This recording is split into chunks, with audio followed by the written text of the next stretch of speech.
안녕하세요. 오늘은 성막과 그리스도 두 번째 시간입니다. 오늘 우리가 함께 나눌 내용은 성막에서 다 중요하지만 가장 중요한 언약궤, 그리고 언약궤의 뚜껑인 속죄소에 대해서 우리가 오늘 함께 말씀을 나누도록 하겠습니다. 어떻게 이 언약궤와 속죄소를 좀 설명을 할까 하다가 이렇게 모형을 좀 구해왔어요. 이제 다른 교회 목사님이 빌려주셔서 이걸 우리가 할 수가 있었는데, 너무 감사한 건 지금은 이 모형을 좀 구하려고 해도 쉽지가 않더라고요. 다행히 우리가 강의할 때 이렇게 좀 구체적으로 언약궤 그리고 속죄소의 모양을 볼 수 있어서 다행이다, 이렇게 생각을 합니다. 언약궤, 속죄소, 이건 역시 그리스도를 철저히 우리 가운데 보여주는 것이다. 그래서 우리가 이 모양을 보면 좀 생소하기도 하고, 또 구약시대의 유대교의 어떤 종교적 유물을 우리가 왜 배워야 되느냐, 이런 생각들을 가질 수 있지만, 하나님은 이것을 통해서 그리스도가 어떤 분이신가를 우리 가운데 말씀해 주고 있기에, 오늘도 이 언약궤와 속죄소가 보여주고 있는 예수 그리스도를 함께 찾아가면서 은혜 받는 시간들이 되시기를 소원합니다. 자, 그러면 먼저 언약궤에 대하여 말씀을 드리겠습니다. 여러분이 지금 보는 것은 밑에 있는 직사각형 상자가 언약궤고요. 그 뚜껑인, 자, 들어볼게요. 요 언약궤의 뚜껑을 우리가 속죄소 이렇게 이야기를 해요. 이따가 이제 하나하나 우리가 좀 공부를 할 텐데, 하나님이 이 언약궤에 대하여 먼저 말씀하시는 이유가 있어요. 가장 중요하기 때문에 그런 거죠. 출애굽기 25장 10절로 11절을 보면, 그들은 조각목으로 궤를 짜되 길이는 2규빗 반, 너비는 1규빗 반, 높이는 1규빗 반이 되게 하고, 너는 순금으로 그것을 싸되 그 안팎을 싸고 위쪽 가장자리로 돌아가며 금태를 두르고, 이렇게 말씀하셨어요. 이제 구체적으로 크기와 재료를 말씀해 주고 계신 거죠. 먼저 언약궤의 재료를 보도록 하겠습니다. 언약궤는 조각목으로 만들어졌어요.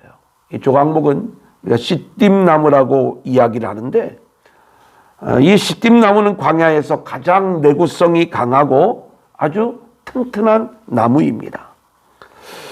그런데 이 조각목이, 이 시띠나무가 가시나무의 일종으로서 아주 볼품이 없는 그러한 나무인데, 그런 의미에서 이 시띠나무는 흠모할 것이 하나도 없는 모습으로 이 땅에 오신 그리스도의 모습을 보여준다, 이렇게 말씀을 드릴 수가 있겠고요. 또 이 시띠나무는 약재, 치료제로 사용되었다라고 이야기하는데, 바로 우리 주님이 십자가로 우리를 고치신 그 사건과 연결이 된다. 실제로 그가 채찍에 맞음으로 우리가 나음을 받게 되었지요. 또 이 조각목은 썩지 않는 성질을 가지고 있는데, 바로 우리 주님이 죽으셨지만 썩음을 보지 않고 부활하신 주님의 모습을 보여주는 것이다. 그렇게 조각목으로 이 언약궤가 만들어지고, 여러분들이 보시기에 지금 이 색깔은 금 색깔입니다. 그렇게 조각목으로 만든 다음에 금으로 겉을 입히고 있는 것이죠. 왜 금으로 겉을 입히고 있는가?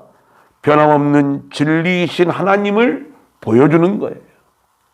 히브리서 9장 4절을 보면, 금향로와 사면을 금으로 싼 언약궤가 있고, 그 안에 만나를 담은 금항아리와 아론의 쌍난 지팡이와 언약궤의 돌판들이 있고, 자, 이렇게 금으로 싼 언약궤 안에 이제 세 가지 물품이 들어져 있는 것을 히브리서에서는 말씀을 하고 있는 것이죠.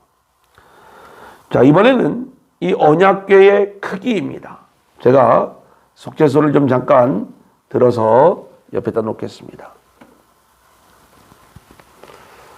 이것을 채라고 하는데 이것도 잠깐 빼놓겠습니다. 설명을 위해서요.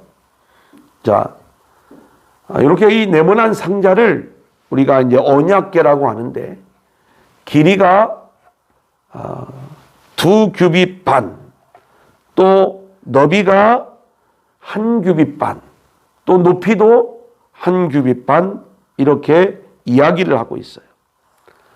길이, 너비, 그리고 높이에 철저히 반이 들어가 있는 거예요. 2규빗 반, 1규빗 반. 왜 반이 들어가 있는가? 온전한 것을 잘라야 반쪽이 되는 거잖아요. 우리가 이 언약궤를 통해서 보는 것은 부분적으로 보는 거예요. 우리가 온전한 것을 볼 때가 있는데 주님이 우리 안에 오셔서 우리에게 보여주실 때에 우리는 온전히 볼 수 있는 거예요. 그래서 2규빗 반, 1규빗 반, 그 반이 들어가는 부분은 이것이 우리 주님을 부분적으로 보여주고 있다. 이렇게 말씀을 드릴 수가 있겠습니다. 근데 2규빗 반은 5라고 하는 숫자의 절반이에요. 1규빗 반은 3이라고 하는 숫자의 절반이에요. 우리가 지난 시간에 하나님 앞에 예물을 드릴 때에 15가지 예물을 드리면서 이 구조가 3 곱하기 5의 구조로 되어져 있다라고 말씀을 드렸죠. 3이 하나님을 나타내고 5가 은혜를 나타낸다면 언약궤 역시 정확하게 우리에게 하나님의 은혜를 보여주고 있는 것이다. 이렇게 말씀을 드릴 수가 있겠습니다. 언약궤는 그 모양이 정확하게 직사각형의 육면체예요. 그러니까 상자에 네모난 상자. 그래서 이 궤라고 하는 단어가 히브리어로 아론이라고 하는데 그 말은 직사각형의 네모난 상자를 이야기하는 거예요. 이와 비슷한 이야기가 방주, 그리고 모세가 들어갔던 그 갈대 상자, 이것을 히브리어로 테바라고 하는데 이 테바라고 하는 말 역시 네모난 사각형의 상자를 이야기하는 거예요. 그러니까 성경을 보면 이 법궤와 그리고 노아의 방주와 그리고 모세가 탔던 갈대 상자는 네모난 상자를 우리 가운데 이야기해 주는 것으로서 노아의 방주가 그리스도를 보여준다고 했죠. 모든 저주의 비를 맞아내고 그 안에 있던 것들을 살려내는 거예요. 노아와 그의 가족들을 살려내잖아요. 또 갈대 상자가 그 저주의 물에 빠져있던 이 모세를 건져내는 거예요. 구원해내는 거죠. 이제 이런 어떤 예수 그리스도를 보여주는 의미가 그 안에 담겨져 있는데 바로 법궤도 그러한 의미들을 가지고 있다. 이렇게 말씀을 드릴 수가 있겠습니다. 자, 이 언약궤 네 귀퉁이에 이렇게 양쪽으로 2개씩 고리를 달았어요. 여기에 채라고 하는 이 막대기를 이렇게 꽂을 수 있게끔 해놓은 거죠. 자, 좀 제가 한번 해보겠습니다. 자, 이렇게 긴 막대기를 만들어서 이제 이렇게 꽂는 이유가 있죠. 이것은 이 네 귀퉁이를 제사장들이 메고 이 언약궤를 움직이게 되어 있는 거예요. 자, 우리는 다윗이 법궤를 옮겨갈 때 웃사가 흔들리는 궤를 잡다가 직사한 그 사건을 우리가 알고 있어요. 사무엘하 6장 3절을 보면 그들이 하나님의 궤를 새 수레에 싣고 산에 있는 아비나답의 집에서 나오는데 아비나답의 아들 웃사와 아요가 그 새 수레를 모니라. 이렇게 말씀을 하고 있죠. 자, 그런 거예요. 그러니까 원래 철저히 말씀에 의하면 우리가 이것을 메고 언약궤를 움직여야 되는데 하나님의 말씀대로 언약궤를 모시지 않았을 때 웃사가 즉사하게 되는 그러한 일들이 벌어지게 되는 것들을 우리는 보게 되는 거예요. 오늘 출애굽기 25장 13절로 15절을 보면 이 채를 만드는 거에 대해서도 말씀하고 있는데, 조각목으로 채를 만들어 금으로 싸고 그 채를 궤 양쪽 고리에 꿰어서 궤를 매게 하며 채를 궤의 고리에 꿰n 대로 두고 빼내지 말지며, 이렇게 고리에 꿰n 대로 두고 빼내지 말라고 이야기를 하고 있는 거예요. 왜냐하면 철저히 이 거룩한 언약궤를 만지지 말게 하는 하나님의 안전장치가 그 안에 담겨져 있는 것이죠. 이렇게 언약궤를 옮기는 막대들 역시 동일한 재료인 시띠나무로 만들어졌고 금으로 입혀진 거예요.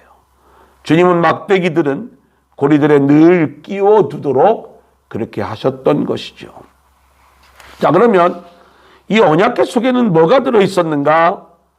출애굽기 25장 16절에 보면 내가 내게 줄 증거판을 궤 속에 둘지며, 구약에서는 십계명, 이 증거판, 요것을 이 법궤 안에 둘 것을 말씀하고 있고요. 실제로 열왕기상 8장 9절을 보면 그 궤 안에는 두 돌판 외에 아무것도 없으니 이것은 이스라엘 자손이 애굽 땅에서 나온 후 여호와께서 저희와 언약을 맺으실 때에 모세가 호렙에서 그 안에 넣은 것이었더라. 그래서 구약에서는 이 언약궤를 이야기할 때 이 안에 두 돌판만 있었던 것으로 이야기하는데, 히브리서를 보면 이 안에 돌판 외에 만나를 담은 항아리, 그리고 아론의 쌍난 지팡이가 있었던 것을 이야기하죠. 히브리서 9장 4절 제가 다시 한번 읽어드립니다. 금양로와 사면을 금으로 싼 언약궤가 있고 그 안에 만나를 담은 금 항아리와 아론의 쌍난 지팡이와 언약의 돌판들이 있고. 자, 출애굽기 16장 33절 34절을 보면 어떤 말씀이 나오냐면, 또 모세가 아론에게 이르되 항아리를 가져다가 그 속에 만나 한 오매를 담아 여호와 앞에 두어 너희 대대로 간수하라. 이 하나님의 명령이 내려지는 거예요. 그래서 아론이 여호와께서 모세에게 명령하신 대로 그것을 증거판 앞에 두어 간수하게 하였고. 자, 요 내용을 보면 이 증거판 앞에 두어 이 만나를 담은 항아리를 간수하게 했던 그 내용의 어떤 근거 속에서 히브리서에서는 만나를 담은 항아리가 법궤 안에 있었던 걸로. 또 아론의 쌍난 지팡이도 우리가 민수기 17장 10절을 보면 제가 읽어드립니다. 여호와께서 또 모세에게 이르시되 아론의 지팡이는 증거궤 앞으로 도로 가져다가 거기 간직하여 반역한 자에 대한 표징이 되게 하여 그들로 내게 대한 원망을 그치고 죽지 않게 할지니라. 그 아론의 쌍난 지팡이도 반드시 간수할 것을 말씀하고 있는 걸 우리는 보게 되는 거예요. 그러니까 히브리서 9장의 이야기는 이러한 모든 내용들을 담으면서 이 안에 증거의 두 돌판, 그리고 만나를 담은 항아리, 그리고 아론의 쌍난 지팡이가 이 안에 있었던 것으로 우리 가운데 말씀해 주고 있죠.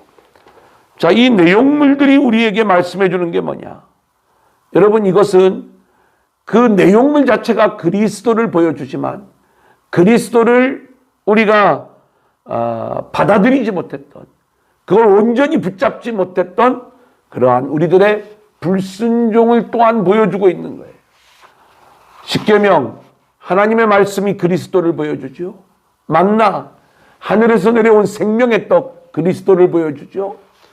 아론의 쌍난 지팡이, 하나님의 절대 주권이 우리 그리스도에게 있음을 보여주고 있는 것이죠. 자, 그런데 그 주권 앞에 불순종하는 거예요. 생명의 떡을 원망하는 거예요. 그것을 하나님 앞에 은혜로 감사하는 게 아니라, 그리고 하나님의 말씀을 거역하는 거예요. 그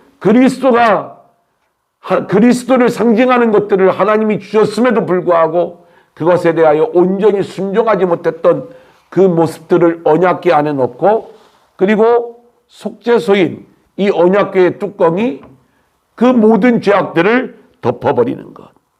이것이 바로 이 언약궤가 우리 가운데 의미하고 있는 모습이다. 이렇게 말씀을 드릴 수가 있겠습니다. 성경을 보면 언약궤는 여러 가지 이름으로 불렸어요.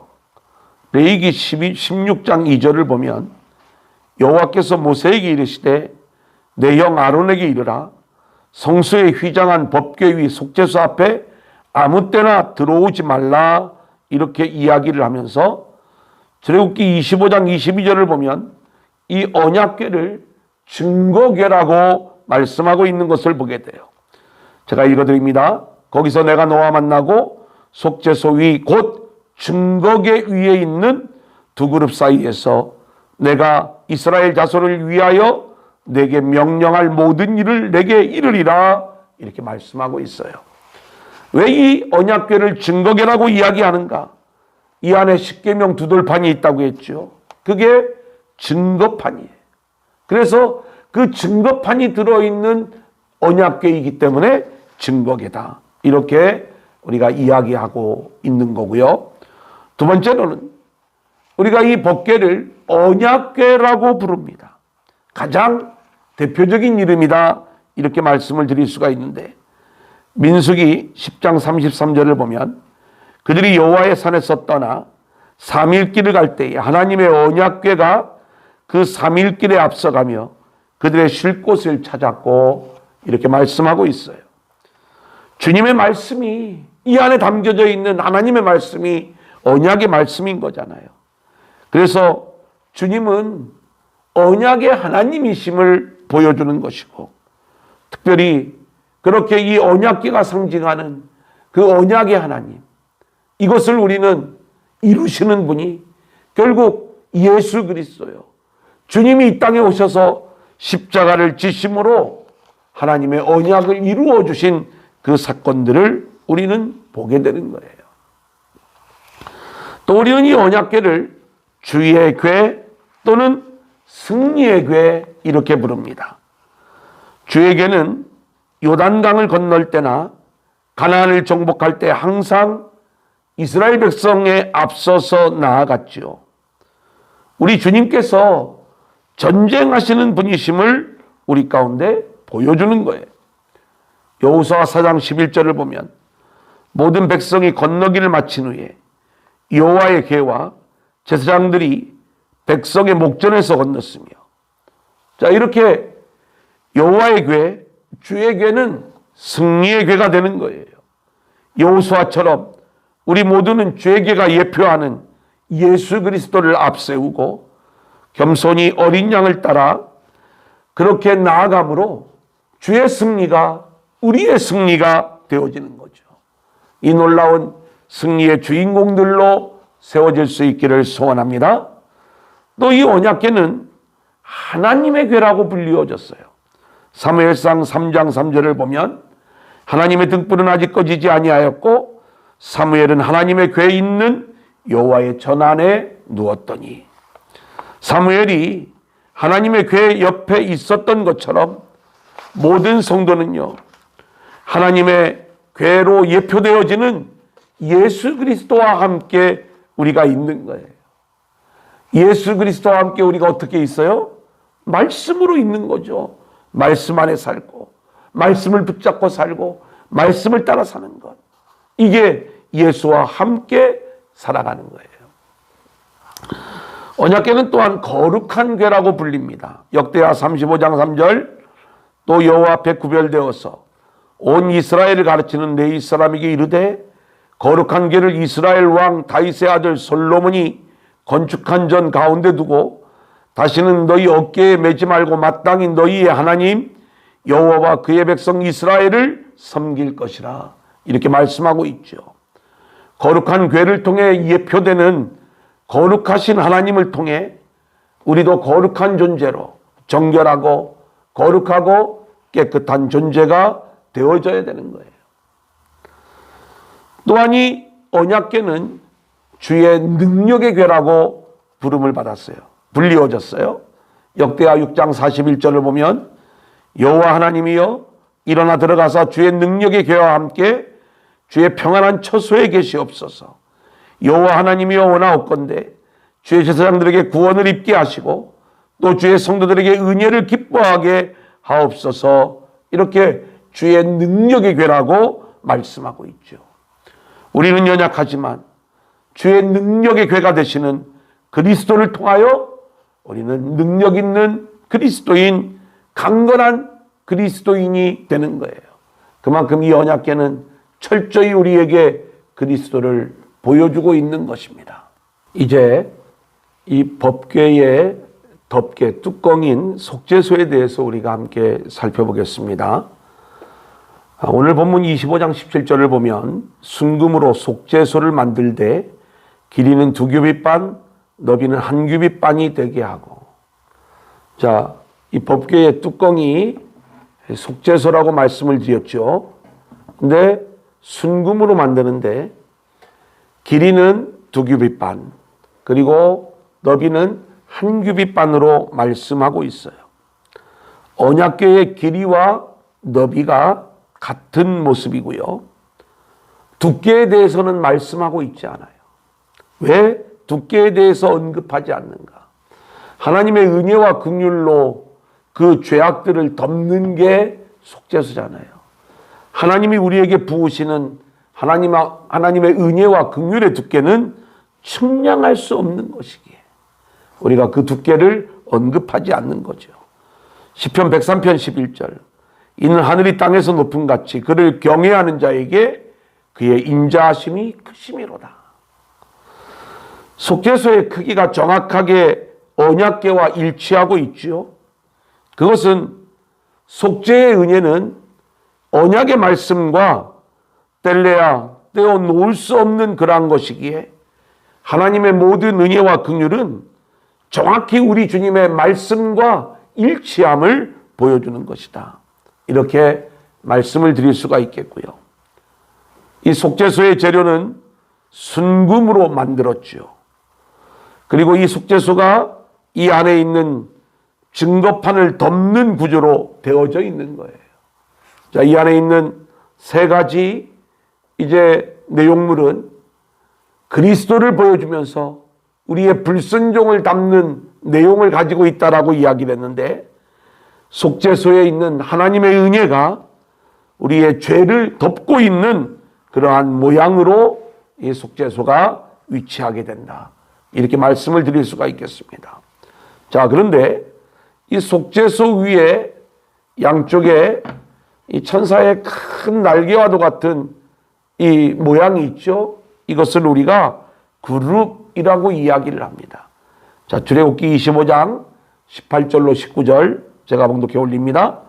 금으로 그룹 둘을 속죄소 두 끝에 쳐서 만들되 한 그룹은 이 끝에 또 한 그룹은 저 끝에 곧 속죄소 두 끝에 속죄소와 한 덩이로 연결할지며 이렇게 말씀하고 있어요. 도대체 그룹이 뭐냐?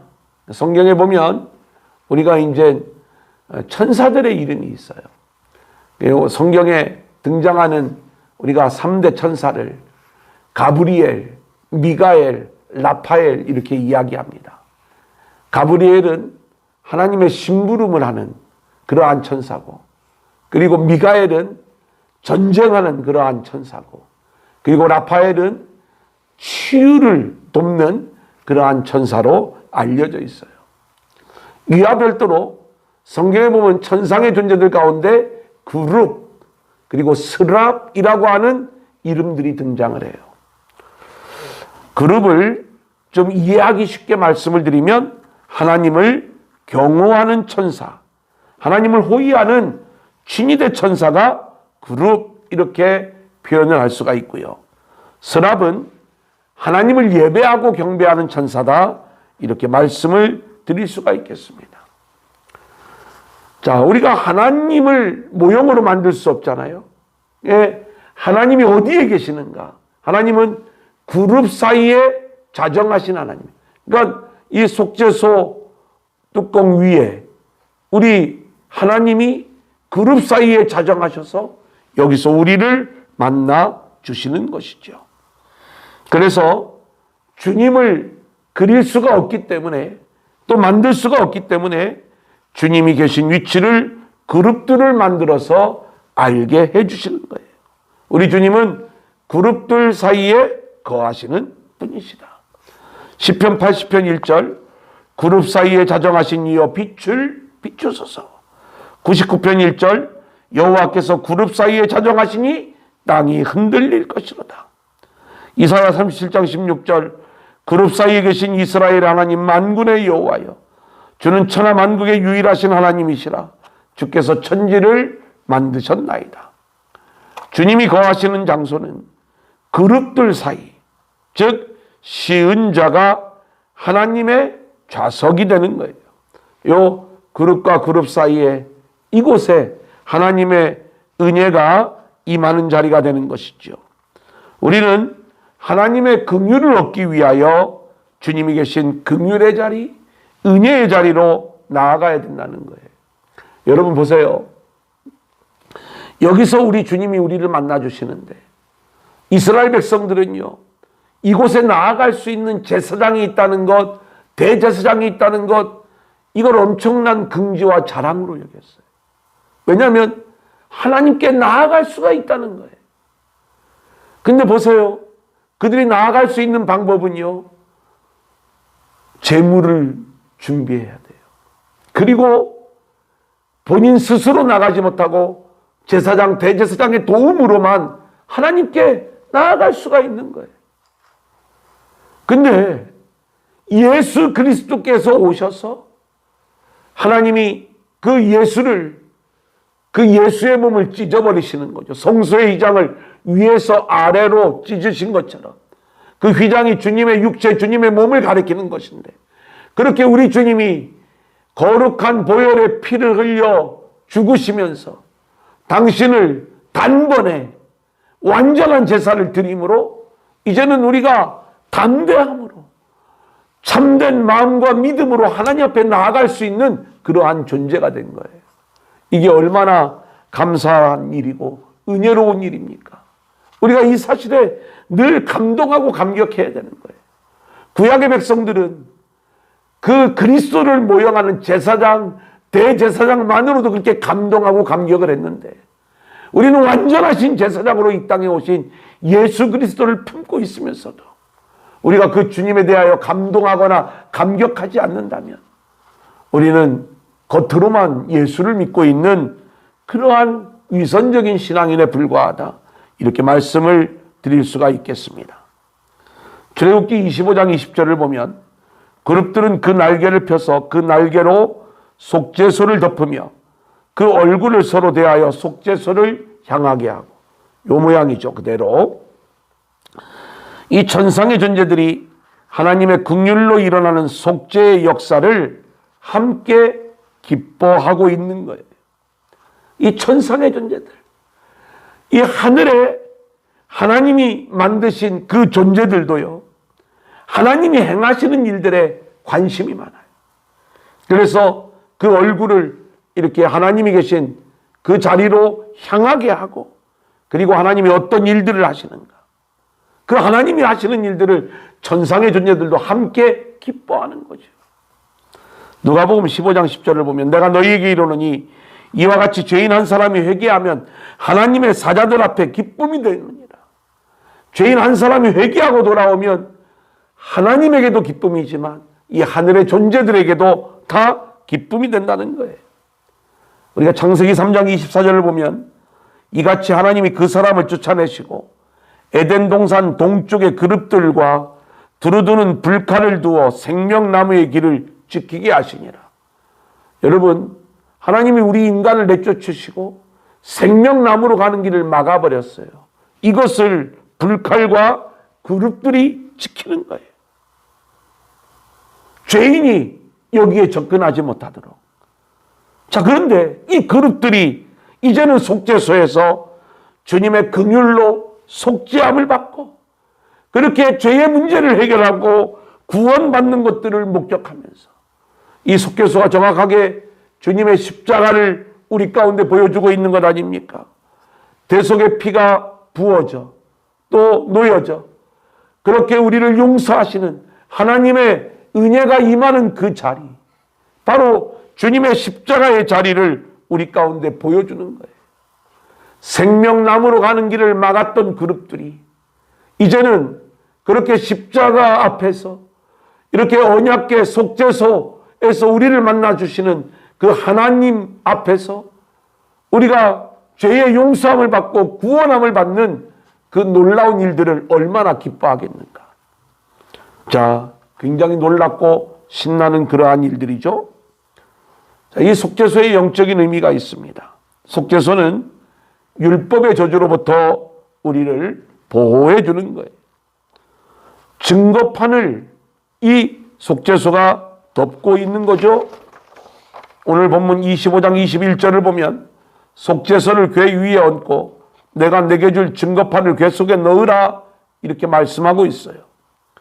속죄소를 열고 우리가 그 안을 열으면 큰일 납니다.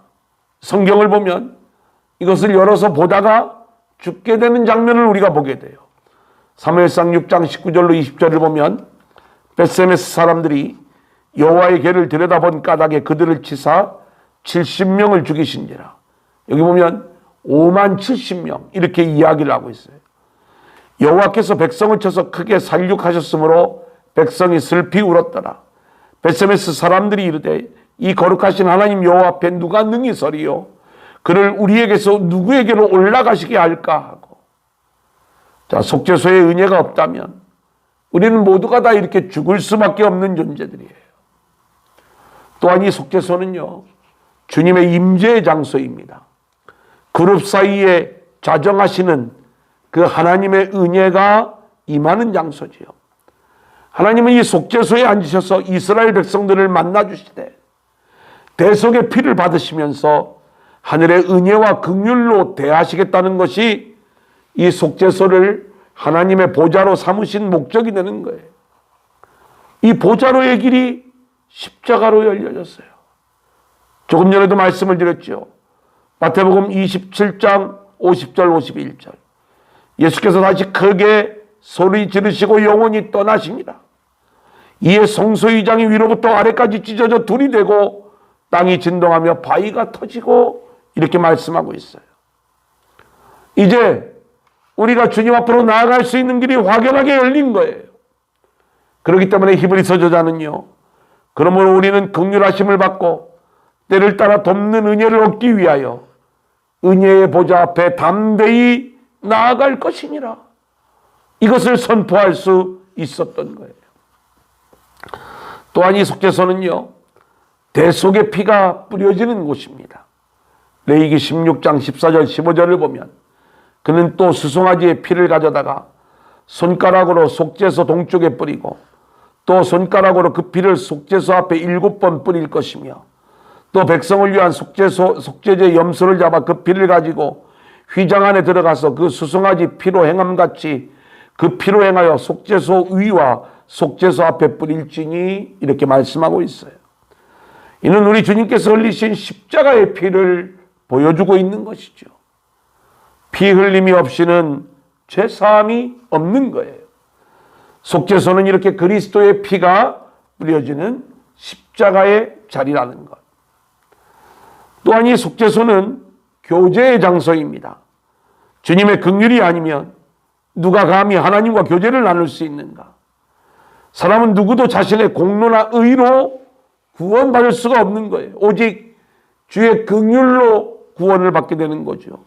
22절 거기서 내가 너와 만나고 속죄소 위 곧 증거궤 위에 있는 두 그룹 사이에서 내가 이스라엘 자손을 위하여 내게 명령할 모든 일을 내게 이르리라 이렇게 말씀하고 있어요.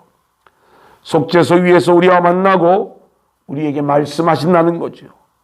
하나님은 어디서나 말씀하실 수 있지만 특별히 속죄소의 자리에서 모든 것에 대하여 말씀하셨듯이 하나님은요, 십자가의 예수를 통하여 우리에게 모든 것들을 말씀하시는 거예요. 그러니까 우리가 붙잡아야 될 예수님은 바로 십자가에서 우리를 위하여 대속의 피를 흘리신 바로 그 주님을 붙잡아야 될 줄로 믿습니다. 자, 이 속죄소의 의미 다시 한번 정리해 드립니다. 속죄소는요, 율법의 저주로부터 우리를 보호하고 구원하는 의미가 있는 거예요. 그 저주를 덮어버리는 게 바로 이 속죄소라는 거죠. 또 이 속죄소는 주님의 임재의 장소에 그룹 사이에 자정하시는 하나님의 은혜를 우리가 경험하는 것. 또 이 속죄소는 대속의 피가 뿌려지는 곳이에요. 그리고 이 속죄소는 교제의 장소를 우리 가운데 말씀해 주고 있어요. 우리가 이 속죄소에 담겨져 있는 예수 그리스도, 그 복음의 의미를 우리가 온전히 깨닫고 그 은혜를 누릴 수 있는 저와 여러분들이 될 수 있기를 소원합니다. 이제 오늘의 말씀을 정리해 드립니다. 깨어진 돌판을 묵상하면서 하나님의 말씀을 붙잡지 못하고 금송아지를 만들어버린 우리의 죄를 고백할 수 있어야 되고, 그 죄가 속죄소로 말미암아 덮어지고, 그리고 하나님의 은혜로 우리가 구원함을 얻는 거잖아요. 바로 이 속죄소가 보여주는 십자가의 은혜로만 우리가 모든 죄를 우리가 용서함 받을 수 있는 거예요. 우리의 잘못된 신앙의 모습, 금송아지 신앙, 보이는 하나님만을 붙잡고 내가 만든 하나님, 그리고 내 마음대로의 신앙, 하나님 앞에서 목이 뻣뻣해지는 그 교만한 신앙들을 회개하고 철저히 이 법궤, 언약궤, 속죄소에 담겨져 있는 하나님의 은혜의 주인공들이 될 수 있기를 소원합니다. 또 이 안에는 만나를 담은 항아리가 있어요. 우리가 떡으로만 살려고 하고 이 세상의 양식으로만 살려고 하고 하나님의 말씀으로 살지 못한 죄를 우리가 회개하고 속죄소의 은혜로 우리가 용서함을 받아야 되는 거예요. 또 우리는 아론의 쌍난 지팡이를 보면서 그리스도를 세우신 하나님의 절대 주권 앞에 순종하지 못했던 우리의 죄를 고백해야 되는 거예요. 주님만 따라가면 돼요. 날마다 우리는 이 보좌 앞으로 나아가는 삶을 살아야 되는 거예요. 이 은혜의 자리, 십자가의 자리, 대속의 피가 뿌려지는 그 자리, 그곳이 우리가 하나님을 만날 수 있는 곳이에요. 우리가 늘 그렇게 예배하는 자의 삶으로 나와야 되는 거예요. 그리고 교회 안에 우리가 예배하는 자리, 은혜 받는 자리가 있을 때, 기도하는 자리가 있을 때, 말씀의 자리가 있을 때 우리가 그 자리를 놓치면 안 되는 거예요. 그래서 이 언약궤와 속죄소를 통해서 말씀하시는 하나님의 은혜의 주인공들로 우리 모두가 세워질 수 있기를 소원합니다. 성경을 보면 올바른 언약궤 신앙을 가진 자들에게는 하나님의 놀라운 은혜가 부어지지만 이 언약궤를 자기의 유익을 위하여 홈리와 비느하스처럼 어떤 개인적인 승리를 위하여 잘못 사용하다가 오히려 하나님의 심판과 재앙을 받는 그러한 모습들을 우리는 보게 되는 거죠. 언약궤와 속죄소에 담겨져 있는 올바른 신앙, 복음적 신앙 속에서 하나님의 은혜와 긍휼 안에 거하는 저와 여러분들이 되어질 수 있기를 소원합니다. 오늘 우리가 함께 배운 이 법궤 이야기, 그리고 속죄소 이야기, 예수님 이야기였습니다. 감사합니다.